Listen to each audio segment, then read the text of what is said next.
감사합니다. 예수님의 이름으로 기도드립니다. 아멘. 오늘 함께 나누실 말씀은 에스라서 4장 1절부터 10절까지의 말씀입니다. 오늘 함께 나누실 말씀은 에스라 4장 1절부터 10절까지의 말씀입니다. 제가 봉독하도록 하겠습니다. 에스라 4장 1절부터 10절까지의 말씀입니다. 사로잡혔던 자들의 자손이 이스라엘의 하나님 여호와의 성전을 건축한다 함을 유다와 베냐민의 대적이 듣고 스룹바벨과 족장들에게 나와 이르되 우리도 너희와 함께 건축하게 하라. 우리도 너희같이 너희 하나님을 찾노라.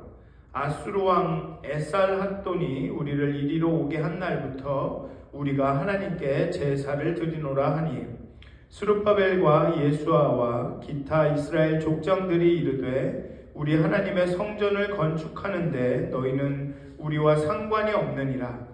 바사 왕 고레스가 우리에게 명령하신 대로 우리가 이스라엘의 하나님 여호와를 위하여 홀로 건축하리라 하였더니 이로부터 그 땅 백성이 유다 백성의 손을 약하게 하여 그 건축을 방해하되 바사왕 고레스의 시대부터 바사왕 다리오가 즉위할 때까지 관리들에게 뇌물을 주어 그 계획을 막았으며 또 아하수에로가 즉위할 때 그들이 글을 올려 유다와 예루살렘 주민을 고발하니라.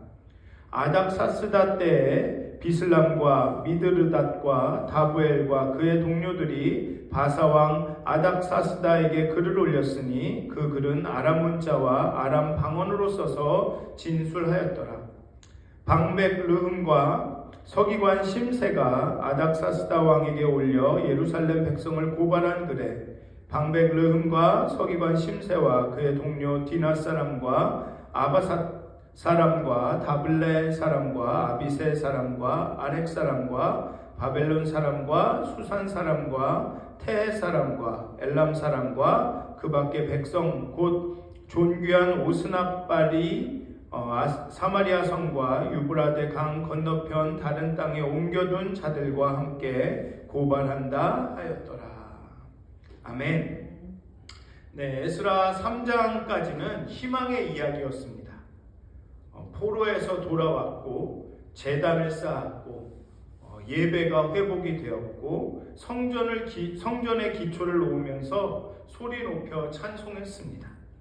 그런데 4장이 시작되자마자 분위기가 좀 달라집니다.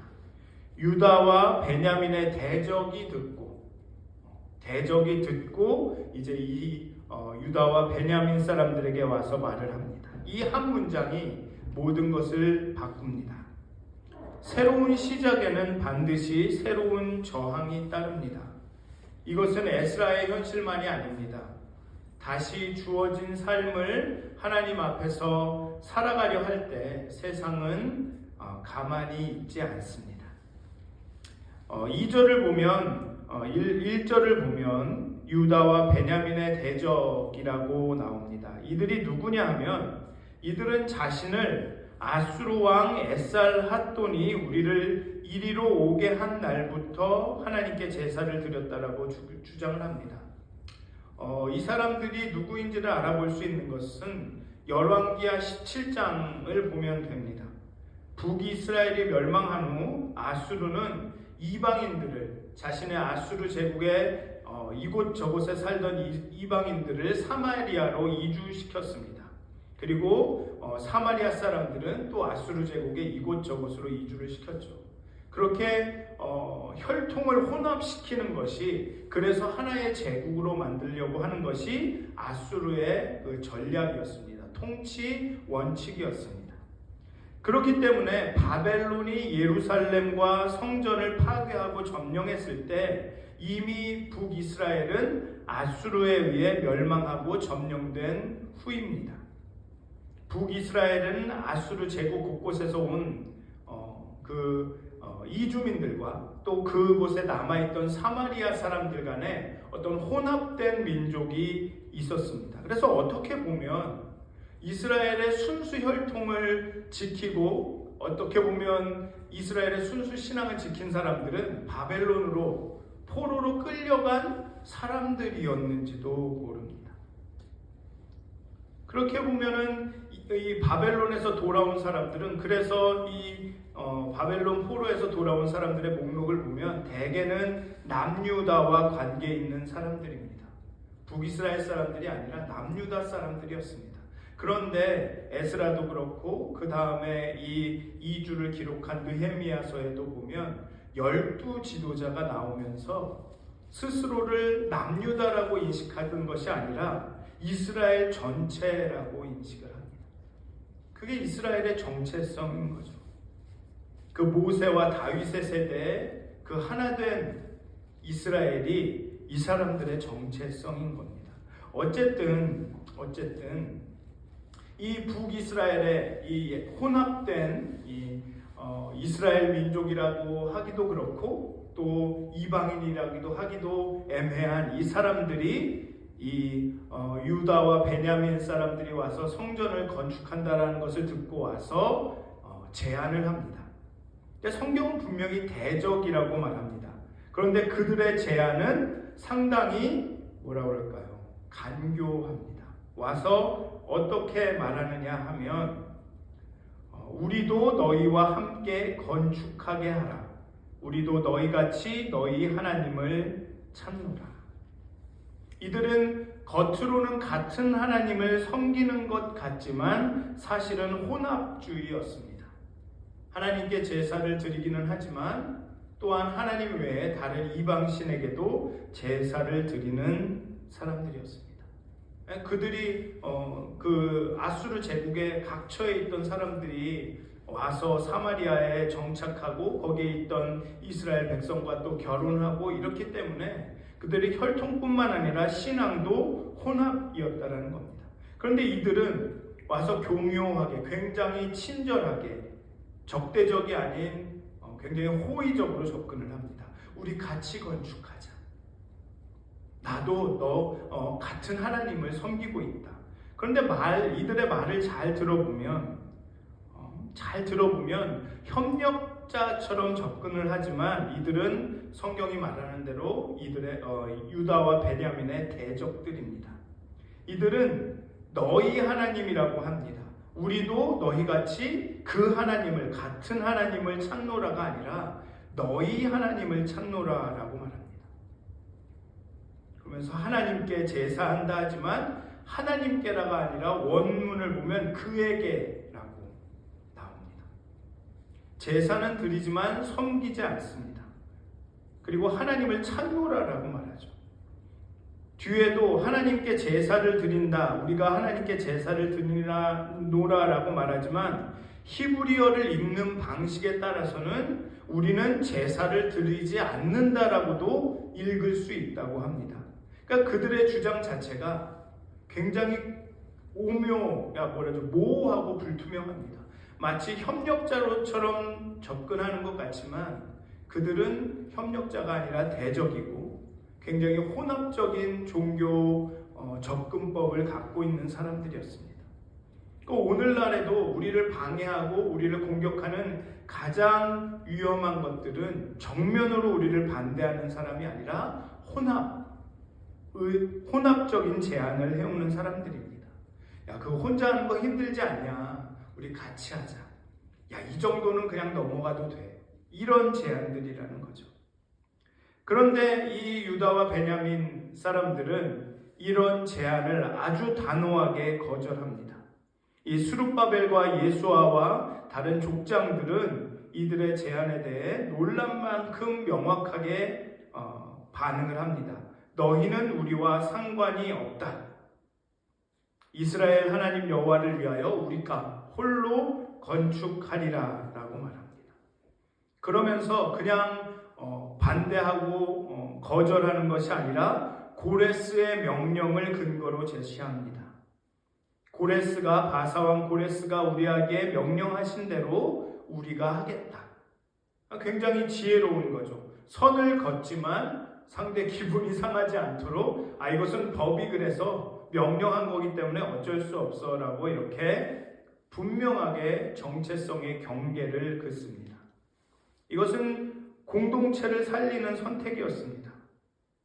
때로는 우리가 신앙의 경계를 지키는 것이 배타적으로 보일 수 있습니다. 지금과 같은 사회에서는 나는 신앙인이기 때문에, 나는 예수 그리스도를 믿기 때문에 이렇게밖에 할 수 없어, 너랑 함께 할 수는 없어 라고 말하는 게 굉장히 배타적이고 다친 사람이고 꼭 막힌 사람이고 그렇게 보일 수 있지만, 그러나 어느 순간에는 이 경계를 분명히 해야 한다는 겁니다. 모든 경계가 선을 긋는 것이 배타주의가 아니라는 겁니다. 진리에 대한 어떤 고백은 포기할 수가 없는 것이죠. 여러분들 다니엘과 세 친구를 보면 아시겠지만, 그러니까 이 사람들은 이 유다와 베냐민은 그런 훈련이 돼 있던 사람입니다. 바벨론, 전혀 그리스도 이 유대교 신앙의 적대적인 그곳에 갔습니다. 그래서 그곳의 문화를 받아들이고 이름까지 바꿨지만 그 신전에서 제사드렸던 그 음식은 내가 먹지 않겠다라고 분명하게 선을 긋습니다. 결국은 그 선을 긋은 것 때문에 고통을 당하기도 하고 죽음의 위기에 몰리기도 하지만 결국에는 그 나라의 귀중한 국무총리가 됩니다. 이 세상을 살면서 세상의 것들을 배우고 때로는 수용하기도 하지만 분명히 선을 그어야 할 때가 있습니다. 우리의 신앙의 본질과 관계가 됐을 때는 분명하게 선을 그어야 합니다. 그렇게 이 스룹바벨과 예수아와 그 족장들은 선을 긋습니다.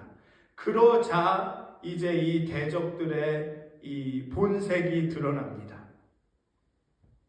그 땅 백성이 유다 백성의 손을 약하게 하여 그 건축을 방해하되 바사왕 고레스의 시대부터 바사왕 다리오가 즉위할 때까지 그 계획을 막았으며 라고 나옵니다.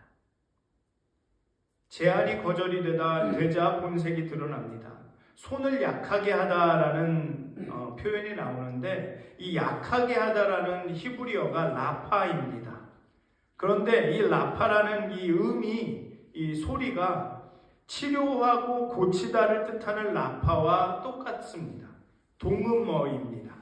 그런데 모양이 다르죠. 글자는 다른데 음이 똑같습니다. 아마 의도적으로 이렇게 에스라를 쓴 사람은 그렇게 만든 것 같습니다. 한 사람은 성소를 세우려 하고 고치고 치료하고 라파하고, 또 한쪽은 그것을 약하게 하고 막으려고 하는 라파. 그러니까 결국은 세우려는 손과 꺾으려는 손의 충돌을 약간 언어 유희로 보여줍니다. 그리고 약하게 하려는 이 계획이 성공적이었던 것 같습니다. 그래서 고레스 왕부터 다리오 왕까지 약 20여 년간 이 성전을 재건하는 계획이 지연이 됩니다. 그런데 그냥 한 20년뿐만이 아니라 세대를 넘어서 방해를 합니다. 6절과 7절에 보면 아하수에로가 즉위할 때 그들이 글을 올려 유다와 예루살렘 주민을 고만하니라. 그 다음에 아닥사스다 때에 바사왕이 왕 아닥사스다에게 글을 올렸으니, 발음이 잘 안 되네요 오늘. 그런데 이 아하수로에서 아닥사스다까지 100년의 기간 동안입니다. 그 기간 동안 이 사람들은 계속 페르시아의 왕에게 편지를 보내서 이 재건 작업을 방해합니다. 물론 아하수에로와 아닥사스다 때는 성전 건축이 아니라 예루살렘 성벽을 쌓는 일이었습니다. 그러니까 결국은 이 사람들은 이스라엘의 재건을 끝까지 막습니다. 끝까지 막습니다. 물론 성전은 다리오 왕 때 515년에 완공이 됩니다. 그런데 그 이후에 예루살렘을 재건할 때도 이 사람들은 계속 편지를 보내서 그 재건 작업을 지연시키고 막습니다. 그리고 아람어로 보냈다라고 말합니다. 그 얘기는 국제사회에서 이스라엘을 고립시키려는 작업입니다. 이것이 단순히 그 이스라엘 주변의 지역에 국한된 문제가 아니라 그 팔레스틴 전역에 있는 제국적인 문제다. 이스라엘이 재건이 되면 그 주변에 있는 모든 나라들도 고통을 겪을 것이다. 그 사람들이 자기 땅을 차지하고 세금도 안 낼 거고, 그 다음에는 이제 이 제국의 이곳저곳을 다 점령할 것이다 라고 하면서 그렇게 예루살렘과 이스라엘의 재건 작업을 막습니다. 그리고 그 편지의 내용이 11절 이후에 나오죠. 그런데 중요한 것은 무엇이냐 하면, 막을 수는 있었지만 그 계획을 망가뜨리지는 못했다라는 겁니다. 지연되고 시간은 걸렸지만 그 계획은 결국 실행이 된다라는 겁니다. 선한 일을 방해하는 세력들은 아주 집요합니다. 한 번 하고 마는 것이 아니라 끈질기게 끝까지 모든 하나님의 선한 일들을 방해하고 지연시킵니다. 또 한 사람이 하는 것이 아니라 여러 사람이 모여서 합니다. 여기 9절과 10절에 보면 그 편지를 보낸 사람들이 엄청나게 많습니다. 근데 중요한 것은 에스라서는 그러한 방해를 절망으로 기록하지 않는다는 겁니다. 오히려 그 모든 방해에도 불구하고 성전이 완공되고 후에는 이스라엘 성벽이 완공되었음을, 그렇게 해서 공동체가 다시 살아남았음을 우리에게 알려주고 있습니다. 그러니까 에스라가 이런 방해들을, 지연 작전들을 기록하는 이유는 무엇이냐 하면, 하나님의 계획은 어떤 방해와 어떤 지연 작전에도 불구하고 실행된다라는 것을 말하고 싶었던 겁니다. 에스라 4장은 어떻게 보면 에스라 전체에서 가장 현실적인 장입니다. 3장 마지막에 통곡하는 소리와 즐거이 부르짖는 소리가 함께 있는 것처럼 이 통곡하는 소리의 이유가 될 수 있는 장입니다. 1장은 칙령이 내려졌고 2장은 사람들이 귀환을 했고 3장에서는 예배가 회복돼서 찬양 가운데 있습니다. 그런데 4장에서 갑자기 현실이 들이닥칩니다. 우리에게 다시 주어진 삶, 회복된 삶은 방해되는 삶이기도 합니다. 우리가 뭔가 새롭게 해보려고 하고 잘 해보려고 하면 우리가 하나님의 거룩한 백성으로 이제 그래 다시 살아보자, 다시 일어나보자라고 결심을 하게 되면 반드시 방해가 옵니다. 그렇게 하지 못할 것 같은 이유들이 자꾸만 나타납니다. 그래서 망설이게 되고 패배주의나 비관론에 빠지기 쉽습니다. 너무 힘든데, 야 이거 어차피 해봐야 안 될 건데, 그냥 이대로 있자 라거나, 아니면 향수에 빠져서 애통할 수도 있죠. 옛날엔 이러지 않았는데 나는 왜 이럴까? 그럴 때 세 가지를 기억하시면 좋겠습니다. 첫째로, 방해는 선한 일이 시작되었다라는 증거입니다. 아무도 방해받지 않는다? 그렇다는 얘기는 아무것도 하지 않는다라는 얘기입니다. 어쩌면 우리의 대적이 원하는 방향으로 가고 있다라는 얘기입니다. 그런데 방해가 있다? 그럼 우리가 바른 길을 가고 있고 이제 우리가 선한 일을 하고 있다라는 뜻입니다. 둘째로, 경계를 짓는 일은 사랑의 반대가 아닙니다. 우리는 사랑한다면서 왜 이렇게 선을 그어? 하지만 때로는 선을 그을 필요가 있고 선을 긋는 것이 사랑하지 않는다라는 것은 아닙니다. 스룹바벨의 거절은 차가운 배타주의가 아닙니다. 혼합주의에 흡수되지 않은 것, 공동체를 살리기 위한 결단이었습니다. 우리 공동체가 지켜야 할 그 경계를 분명히 할 필요가 있습니다. 물론 정말 그 경계가 본질적인 것이냐 아니냐를 따지는 것은 중요하죠. 하지만 그것이 본질적인 것일 때는 분명한 경계가 필요합니다. 비본질적인 것에는 자유를, 본질적인 것에는 일치를. 그게 공동체가 살아남는 방법입니다. 그리고 마지막으로는 20년의 방해도 하나님의 계획을 끝내지는 못했습니다. 막을 수는 있어도 끝낼 수는 없습니다. 그분이 시작하신 일은 그분이 완성하십니다. 여러분 혹시 어떤 새로운 것들을 계획하셨거나 아니면 신앙인으로서의 삶을 결단을 하셨는데 잘 안 되고 지연이 되고 방해가 있으십니까? 선한 일에는 반드시 방해가 옵니다. 꿈이 현실이 되는 과정에 우리가 꼭 해야만 할 것은 무엇이냐 하면 바로 실망감입니다. 꿈이 현실이 되는 과정엔 꼭 실망감이 있습니다. 꿈만 꾸는 사람은 절대로 실망하지 않습니다. 그 꿈을